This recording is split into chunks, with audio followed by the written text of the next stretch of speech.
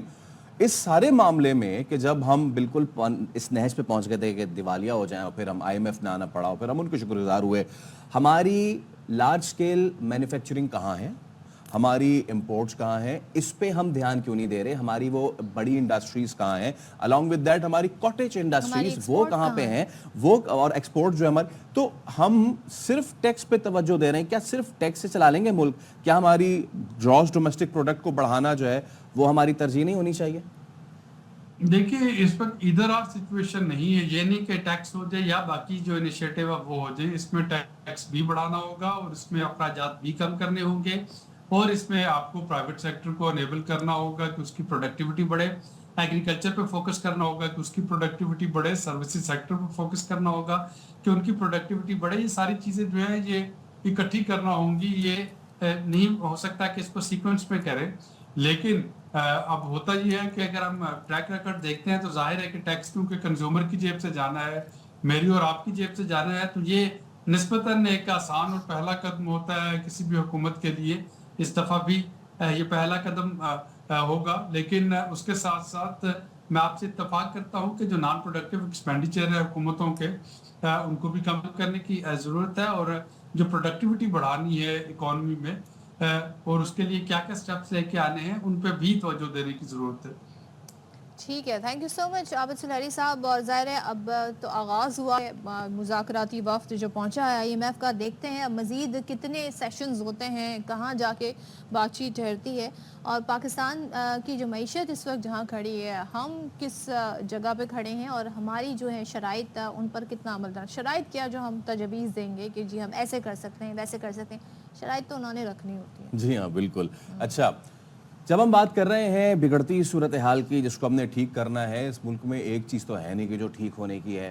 اس میں سب سے بڑی چیز جو اب آ رہی ہے وہ ہے تعلیم کا ایشو، اور تعلیم میں بھی ہے امتحانات کا ایشو. مجھے ایسا لگ رہا ہے کہ یہ امتحان نہیں ہو رہا، یہ مذاق ہو رہا ہے. پچھلے دنوں ایک ویڈیو سامنے آئی اور اس میں بچیوں کو قناتیں اور دریاں بچھا کے ان پہ بٹھایا گیا تھا، اور ان سے ایکسپیکٹ کیا جا رہا تھا کہ وہ بہت ڈسپلن سے اپنا پرچہ دیں گے. مطلب کہ ایک بچی بیٹھی، پھر دوسری بچی بیٹھی، اور آخر میں یہ ہوا کہ وہ ماحول ایسا بن گیا تھا کہ گروپ سٹڈی ہو رہی تھی.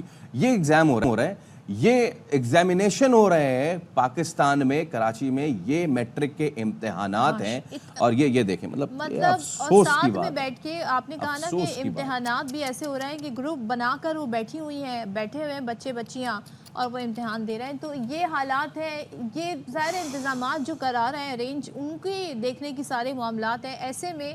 اور پھر دیکھیں ٹیچر آپ کو جو ان کے پاس بک ہے، وٹ ایور کتاب ہے، اس سے وہ پنکھا جلتی ہوئی نظر آ رہی ہے. یعنی کہ ہمیشہ سے ایسا ہوتا ہے کہ جس دن پیپر ہوتا ہے شدید گرمی ہوتی ہے، کیونکہ امتحان ہی ان دنوں میں ہوتے ہیں، میٹرک کے امتحانات ان دنوں میں ہوتے ہیں، اور گرمی شدید ہوتی ہے، اس میں لائٹ نہیں ہوتی، لوڈ شیڈنگ ہوتی ہے. جو بیچارہ ایک پنکھا لگا ہوتا ہے اونچی سی چھت پہ، وہ بھی بند ہوتا ہے، اور پھر شاید پانی بھی وہاں پر اس طریقے سے میسر نہیں ہوتا ہے. تو ان حالات میں یہ 10ویں جماعت کے امتحانات جو ہیں مذاق بن گئے ہیں، پرچے آؤٹ ہونا تو معمول بن گیا ہے. میٹرک بورڈ کی کارکردگی پر ہم کتنی بار سوال اٹھائیں، سوال اٹھا کر بھی ہم تھک گئے. نقل مافیا کو روکنے میں یہ ناکام ہو گئے، ویجیلنس ٹیمیں مکمل طور پر ناکام ہو گئی ہیں. اس کے بعد جو ایک دوسرا مرحلہ آتا ہے چیکنگ کا، اس میں بھی ہم دیکھتے ہیں کہ کیا کچھ نہیں ہوتا. اب یہ جو روایت ہے برقرار ہے. ہمیشہ کہا جاتا ہے اس بار جی نہیں ہونے دیں گے چیٹنگ، مگر مقررہ وقت سے 40-30 منٹ پہلے سوشل میڈیا پر بھی پرچے وائرل ہو جاتے ہیں. وہ منظر جو ہے وہ نہیں بھول پا رہا میں، کہ جب وہ بچیاں جو ایگزام دے رہی ہیں، بچے ایگزام دے رہے ہیں اور پسینے میں شرابور ہیں وہ. اب جنہوں نے اس طرح اب یہ دیکھیں، یہ بچی ایک ہاتھ سے پنکھا چل رہی ہے، دوسرے ہاتھ سے ایگزام دے رہی ہے. یہ کیا فوکس کرے گی؟ یہ دیکھیں یہ کیا ایگزام دے گی، یہ کس طریقے سے لکھے گی. اور ایک جانب تو پنکھا چل رہی، دوسری جانب جس ہاتھ سے لکھ رہی ہے اس ہاتھ پہ آتے پسینے کو کس طریقے سے یہ مینج کرے گی. اتنی مشکل ہو چکی ہے. خود ٹیچر کا بھی انویجیلیٹر کا بڑا برا حال ہے. انور خان سے اب ذرا بات کر لیتے ہیں. انور، یہ کہتے ہیں نا کہ 2-4 برس کا تو یہ قصہ ہے نہیں، کافی عرصے سے چلا آ رہا ہے، لیکن اس بار تو کمال ہی ہو گیا نا. اس بار لگتا ہے کہ سارے مسائل ایک ہی جگہ آ گئے. ایگزام سے پہلے یہ وعدے کیے گئے کہ جی ہم آن لائن کر رہے ہیں اور لوگوں کو جانا نہیں پڑے گا، بچوں کے گھر پہ ایڈمٹ کارڈ آئے گا. وہ دعویٰ تو دھڑام سے گر گیا. وہ دعویٰ کیا کرنا تھا، جو انہوں نے بیسک کرنے تھے معاملات ٹھیک، بجلی، پانی اور سیٹنگ ارینجمنٹس، وہ تک نہیں ہے. پیپر بھی لیک ہو رہے ہیں. بتائیے کوئی پرسان حال ہے؟ کسی نے نوٹس لیا ہے بورڈ میں سے اس تمام تر چیز کا؟ جی دیکھیں، کسی نے نوٹس نہیں لیا اور کوئی پرسان حال نہیں ہے. آخر میں جب آپ نے اس بچی کا ذکر کیا کہ ہاتھ سے جو ایڈمٹ کارڈ کو پنکھے کے طور پہ استعمال کر رہی تھی، آج میں ایگزامینیشن سینٹر میں موجود 3 سے 4 دن قبل ہم مسلسل اس کی نشاندہی کر رہے تھے. تو آج اب government girls secondary school Jacob line کے باہر موجود ہے. آج بھی وہ طالبہ اسی جگہ پر بیٹھ کر اسی حالت کے اندر ہے. تاہم فرق صرف اتنا سا یہ کہ اس مرتبہ ہم کو اس امتحانی سینٹر میں داخل ہونے کی اجازت نہیں ہے. ہم نے قواعد کے مطابق چیئرمین میٹرک بورڈ کو بھی فون کیا، سی سی او سے ہی بات کری، تاہم انہوں نے اس کی اجازت نہیں دی. تو ہم نے جو پروفیشنل انداز ہوتا ہے اس کو انداز اختیار میں اس وقت ہم ایگزامنیشن سینٹر کے باہر موجود ہیں. اگر آپ بات کریں گی تو اس وقت کے الیکٹرک کو لکھے جانے والے جو خطوط تھے تعلیمی مراکز بدترین لوڈ شیڈنگ کے اندر ہیں، جس کے اندر ہے لانڈی، کورنگی، ملیر، شاہ فیصل کالونی، محمود آباد، قیوم کالونی، اس کے علاوہ دیگر علاقے کے جہاں پر اس وقت ملیر اور لانڈی کورنگی بالخصوص کہ جہاں پر صرف 9 گھنٹے کے دوران 2 گھنٹے بجلی فراہم کی جاتی ہے. صبح اور دوپہر کے چھٹے پرچے نہیں ہوتے. یہ بات ہو گئی لوڈ شیڈنگ کی. اس سینٹر پر اس وقت بھی اس کمرے کے اندر طلبہ اور اساتذہ اسی حالت کے اندر موجود ہیں جو کہ گزشتہ 5 دن سے تھے. اس کے بعد بات کرتے ہیں نقل کی. تو نقل کا جو سلسلہ ہے، ایک چیز اور اس سے پہلے کہ ہم نقل پر چلیں، ابھی آپ نے کہا کہ الیکٹرک کو خطوط لکھیں گے. اب وہ زمانے نہیں رہے کہ خط لکھے جائے، اب ڈائریکٹ کال کی جاتی ہے، اب ڈائریکٹ وہاں پہ کال بھی اٹینڈ ہو جاتی ہے. مجھے یہ بتائیے گا کہ یہ جو ہم دیکھ رہے ہیں کہ بچیاں جو روم ہے ایگزامینیشن روم ہے اس سے باہر نکل کے کوریڈور میں بیٹھی ہیں زمین پر اور گروپ بنا کر بیٹھی ہیں ماں پہ امتحان دے رہی ہیں، تو کیا جگہ نہیں ہے کمرے میں؟ کیوں باہر بیٹھی ہیں؟ گرمی کی وجہ سے بیٹھی ہیں؟ اس پر کیا کہہ رہی ہے انتظامیہ؟ دیکھیں یہ جو ویڈیوز ہیں یہ ہے کہ ہمارے ٹاؤن مچھر کالونی کی، کہ جہاں پہ کمبائنڈ اسٹڈی آپ نے سنا ہوگا، یہاں پہ کمبائنڈ پرچہ دیا جا رہا تھا. یہ وہ ایگزامینیشن سینٹر تھا کہ جس کو بنایا بھی نہیں گیا تھا، از خود اس ایگزامینیشن کو تشکیل دے دیا گیا اور یہاں سے سینٹر تبدیل کر کے بآسانی CCO جو ہے اس کے اندر ملوث ہوتے ہیں. یہ جتنے بھی پرچے آؤٹ ہوتے ہیں کراچی کے اندر، اس کے اندر کراچی کے 505 امتحانی مراکز کے سینٹر سپرنٹینڈنٹ براہ راست ملوث ہوتے ہیں. تو یہ وہ صورتحال ہوتی ہے. اب آپ کس کو یہ صورتحال ہے اور انور آپ بھی اس وقت رپورٹ کر ہی رہے ہیں، یعنی کہ سچویشن یہ ہے کہ اتنے عرصہ ہو گیا ہے، اتنے سال گزر گئے. بہت شکریہ انور آپ کا. اتنے سال ہو گئے، مسائل جوں کے جوں ہیں بلکہ بڑھتے ہی جا رہے ہیں. نہ پانی ہے، نہ بجلی ہے، نہ پیپر ٹائم پہ آ رہا ہے. پیپر آ رہا ہے تو پہلے سے لیک شدہ پیپر آ رہا ہے. بچے کیا امتحان دیں گے؟ کیا مستقبل بھائی اب تو سب کچھ ڈیجیٹلائز ہو گیا. ایڈمٹ کارڈ کہا گیا تھا کہ آپ کو آن لائن دستیاب ہوں گے، اس کے لیے بھی ہم نے دیکھا کہ لائن لمبی لگی ہوئی تھی. لیکن کیوں ایسا ہو رہا ہے؟ اور اب تو مزید حالات برے سے برے ہوتے جا رہے ہیں ہر سال. تو اس پر بات کر لیتے ہیں. Chairman all Sindh private schools and colleges ایسوسی ایشن حیدر علی صاحب ہمارے ساتھ موجود ہیں. تھینک یو سو مچ حیدر علی صاحب. میں کیا سوال آپ سے پوچھوں؟ حالات آپ نے دیکھ لیے ہیں، کیا نظر آ رہے ہیں؟ یہ ایگزام ہو رہے ہیں، اس کا فائدہ اس سے کیا اچیو کریں گے؟ کیا سیکھ سکیں گے طلبہ؟ دیکھیے یہ جو اتنا بڑا میس ہے یا اتنی بڑے پیمانے پہ جو بد نظمی آپ کو نظر آ رہی ہے، اس کی کئی وجوہات ہیں. جیسے فیصل نے بھی ابھی کہا کہ کئی سال سے ہم یہ پریشانیاں دیکھتے چلے آ رہے ہیں. تو اس کی پہلی وجہ گزشتہ 10 سالوں سے بورڈز میں ایڈ ہاکزم ہے کہ وہاں کی پوسٹ پر کوئی ذمہ دار مستقل لوگ موجود نہیں ہیں.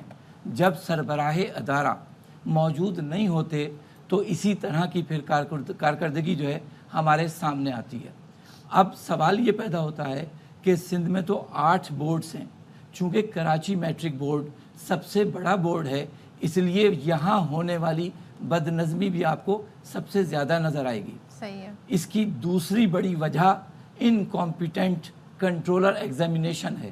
وہ نااہل کنٹرولر ایگزامینیشن جس کو 8 ماہ ملتے ہیں امتحان کی اکلوتی سرگرمی کی تیاری کے لیے، جس نے نہ کوئی پلاننگ کی نہ کوئی پریپریشن کی. کنٹرولر جو ایگزامینیشن ہے اس کے اوپر بھی تو کوئی بیٹھا ہے نا، وہ بھی تو اس کی کارکردگی کو جانچ سکتا ہے. دیکھیے امتحانات جو ہیں وہ کنٹرولر کے اختیار میں اور ڈومین میں آتے ہیں. اس کے اوپر جو ہے وہ چیئرمین بورڈ ہوتا ہے. چیئرمین بورڈ کے اوپر سیکریٹری بورڈز ہوتے ہیں. سیکریٹری بورڈز کے اوپر منسٹر یونیورسٹیز اینڈ بورڈز ہوتے ہیں. یہ ہائرارکی ہماری ہوتی ہے. لیکن کنٹرولر جو ہے وہ با اختیار ہوتا ہے، خود مختار ہوتا ہے، آزاد ہوتا ہے. اس کو اپنی ٹیم تیار کرنی تھی، اپنی پلاننگ کرنی تھی، اپنی پریپریشن کرنی تھی. تو دوسری بڑی وجہ یہ ہے. تیسری بڑی وجہ اس بد نظمی کی یہ ہے کہ بہت سارے چھوٹے سینٹرز کی بھرمار کر دی گئی. دیکھیے میرا اپنا تعلق پرائیویٹ اسکول سے ہے. پرائیویٹ اسکولز چھوٹے یا بڑے تعلیم میں اپنا ایک کردار ادا کر رہے ہیں. لیکن اگر آپ 200-300 بچے جہاں تعلیم حاصل کر رہے ہیں، اگر اس اسکول کو امتحانی مرکز بنا دیں گے اور 300-400 بچوں کو وہاں بھیج دیں گے تو اس امتحانی سینٹر میں سوائے میس ہونے کے اور بد نظمی کے کچھ بھی نہیں ہوگا. صاحب ہم اب وہاں آ گئے، پوری دنیا تعلیم میں وہاں گئی. اوپن بک کو بھی ہم پیچھے چھوڑ رہے ہیں. اب تو بہت ہی زیادہ نئے جو ہے وہ کریکولمز اور نئے طریقے جو آ رہے ہیں ٹیسٹنگ کے، وہ بھی دنیا میں متعارف کرا رہے ہیں. ہم تو پتہ نہیں کب وہاں پہنچیں گے. ہمارے ہی ملک میں ایک نظام ہے کیمبرج کا. I am not comparing that, but آپ چلے اس لیول کی ایجوکیشن نہیں دے پا رہے، اس لیول کی ٹیسٹنگ کر لینا. یہ آپ کو نہیں لگتا اب وہ وقت آ گیا ہے کہ یہ جو نظام ہے بوسیدہ گلا سڑا کہ جی فلاں بچے کا اٹھا کے وہاں پھینک دو، فلاں بچے کو اٹھا کے وہاں پھینک دو، ایڈمٹ کارڈ آ رہا ہے اور وہ سینٹر میں جا رہا ہے. معذرت کے ساتھ سینٹر کا میری سینٹر زیادہ لگ رہے ہوتے ہیں وہ. تو اب وقت نہیں آ گیا ہے کہ ہم کیمبرج کے نظام پہ، یا کراچی میں ہیں بڑی بڑی عمارتیں، ایکسپو سینٹر میں کرا دیں، سارے بچوں کو بٹھائیں اور کرائیں ایگزامس. دیکھیے جب ہم بد نظمی میں ناقص انتظامات یا انسفیشینٹ ارینجمنٹس کو دیکھتے ہیں. اور اسی طریقے سے بورڈز کا ڈپارٹمنٹ, ایجوکیشن ڈپارٹمنٹ اور ہماری جو لوکل ایڈمنسٹریشن ہے, جب وہ سیم پیج پہ نہیں ہوتی تو یہ بدنظمی بھی آتی ہے. جہاں تک آپ نے بات کی کہ کیا اب ان تمام چیزوں کو بہتر نہیں کرنا چاہیے, یہی سوال ہمارا آپ سے ہے کہ کیا پورے پاکستان میں 9ویں 10ویں کے امتحانات نہیں ہوتے؟ بالکل. پنجاب میں, کے پی کے میں, بلوچستان میں, کیا وہاں اسی طرح میس ہوتا ہے؟ وہاں پر بورڈز نے اپنے آپ کو بہتر کیا ہے, وہاں ایگزامینیشن ہالز بنائے گئے ہیں, وہاں بڑے بڑے ایگزامینیشن سینٹرز جیسے آپ کہہ رہے تھے وہ مقرر کیے گئے ہیں. ہمارا سوال بھی یہ ہے کہ اگر ایگزامینیشن سینٹرز کو معیارات کے تحت طے کر کے, چیک کر کے قائم کیا جائے گا تو اس طرح کا میس نہیں ہوگا. چلیں, یہ تو بات ہو گئی, آپ نے سینٹر کے حوالے سے کہا, اس کا حل بھی موجود ہے, لیکن یہ جو پرچے آؤٹ ہو رہے ہیں, سوشل میڈیا پر وائرل ہو رہے ہیں, واٹس ایپ پر آ رہے ہیں, اس کے لیے اب تک کیا گیا ہے, یا اس کو آپ سمجھتے ہیں کون ذمہ دار ہے انسان؟ دیکھیے آپ یہ کہہ رہی ہیں نا, پیپر جو شرف علی شاہ صاحب ہیں وہ تو اس کو پیپر آؤٹ مانتے ہی نہیں ہیں. وہ کہتے ہیں کہ اگر کوئی 20 منٹ بعد پیپر آؤٹ ہو رہا ہے تو پھر وہ پیپر آؤٹ میں نہیں آپ سے ہوتا ہے. گزارش کیے دیتا ہوں کہ اس میں بھی بورڈ کی اور کنٹرولر کی مس مینجمنٹ ہے.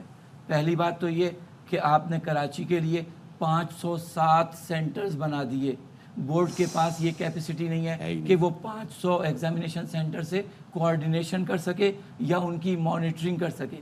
اس کے بعد آپ نے طریقہ اس کا یہ ڈھونڈا, جان اس طرح سے چھڑائی بورڈ نے, کنٹرولر نے, کہ 25-30 ہب سینٹرز بنا دیے گئے. ہب سینٹر کا مطلب یہ ہوتا ہے کہ جہاں 15-15, 20-20 ایگزامینیشن سینٹرز کے کوسچن پیپرز پہنچا دیے جائیں. جب ہب سینٹر میں 15-20 ایگزامینیشن سینٹرز کے کوسچن پیپرز پہنچتے ہیں تو 15-20 ایگزامینیشن سینٹرز کے سینٹر سپرنٹینڈنٹس کو وہاں سے وہ پیپر کلیکٹ کرنا ہے. صبح سینٹر سپرنٹینڈنٹ خود بذات بنفس نفیس وہاں ہب سینٹر نہیں پہنچ سکتا اپنا سینٹر چھوڑ کر. اب وہ کیا کرتا ہے کہ کسی کلرک سے, کسی پی این سے, کسی میسنجر سے وہ پیپرز منگواتا ہے. جب 1-1 گھنٹہ پہلے ہب سینٹر پر سینٹر سپرنٹینڈنٹ کے نمائندے کو جانا پڑے گا, وہاں سے پیکٹ کلیکٹ کرنا پڑے گا. تو جس کیلیبر کا, جس لیول کا وہ شخص ہے, اس لیول کی حرکت بھی آپ اس سے توقع کرتے ہیں. تو اگر 1 گھنٹہ پہلے, 45 منٹ پہلے یہ پیپر واٹس ایپ پر لیک ہو رہا ہے تو اس میں بھی براہ راست مس مینجمنٹ ہے بورڈ کی, کیونکہ بورڈ کی ذمہ داری ہے کہ وہ سینٹر, ایگزامینیشن سینٹر پر وقت پر اور وقت سے بہت مناسب وقت پر پیپر کو پہنچائے. بالکل. اچھا سر, پھر اس کا دیکھیں اس کا سولوشن کیا ہے, کیونکہ اب نام نہ لیں بھی لیکن اس بورڈ کے بعد بھی بہت سارے بورڈز انٹروڈیوس ہوئے, وہ کہاں جا چکے ہیں اور یہ کہاں پر ہے؟ اس کا کوئی دیر پر سولوشن ہے؟ ہمارے والدین, پھر ہم, اور میرے خیال سے آنے والی نسل یہ آئی گئی ہے نا, اور ان کے بعد والی نسل, وہ بھی 10 سال بعد بھی اگر خبریں ہو رہی ہوں گی, 10 سال بعد بھی شاید یہ خبریں آ رہی ہوں گی کہ آج پرچہ لیک ہو گیا, ہمارے دور میں حالات پھر بھی تھوڑے بہتر, پھر بھی شاید تھوڑے بہتر, تو اور خراب ہوتے جا رہے ہیں. کہا جاتا ہے کہ دیر از اے ول, دیر از اے وے. اگر ارادے اچھے ہوں اور ایک مستقل پالیسی ہو, ایڈہاکزم ختم کر دیا جائے. Federal board of intermediate and secondary education نے اس معاملے میں ایک رول ماڈل کا کردار ادا کیا ہے. اسی طریقے سے آغا خان یونیورسٹی ایجوکیشن بورڈ ہے, وہ بھی جو ہے اپنا ایک رول ماڈل دینے کو تیار ہے, ٹیکنالوجی دینے کو تیار ہیں, مدد دینے کو تیار ہیں. حیدر صاحب آپ کی توجہ ذرا دلاؤں گا, اگر آپ دیکھیں یہ اسکرین پہ آپ دیکھیں, یہ اوپن بک سسٹم کے بعد پاکستان نے اوپن ایئر ایگزامینیشن سسٹم متعارف کرایا ہے. اور ہاں, اوپن سپیس مطلب کہ بچے جو ہیں وہ کھلے آسمان تلے یہ ایگزام دے رہے ہیں. تو پلیز کنٹینیو کیجئے گا, ہمیں بتا دیں کوئی سولوشن اب وہ ہو یا نہ. یہ کہا گیا کہ یہ تمام پرچے جو ہوئے ہیں وہ منسوخ کر دیے جائیں, ایسا یہ کس کی ڈیمانڈ؟ ہم نے یہ مطالبہ کیا یونیورسٹیز اینڈ بورڈز کے منسٹر سے, جو بورڈ کی کنٹرولنگ اتھارٹی بھی ہے, کہ گزشتہ 4-5 پیپر جس قسمہ پرسی کے عالم میں لیے گئے ہیں, جہاں 1.5 گھنٹے کے بعد, 2 گھنٹے کے بعد پیپر شروع ہوا اور وقت پر لے لیا گیا, ان تمام ایگزامینیشن سینٹرز کے ان پیپرز کو منسوخ کیا جائے, ری شیڈیول کیا جائے. ان بچوں کا کیا حق نہیں ہے؟ کیا سندھ کے, کراچی کے بچے اس قابل ہیں کہ انہیں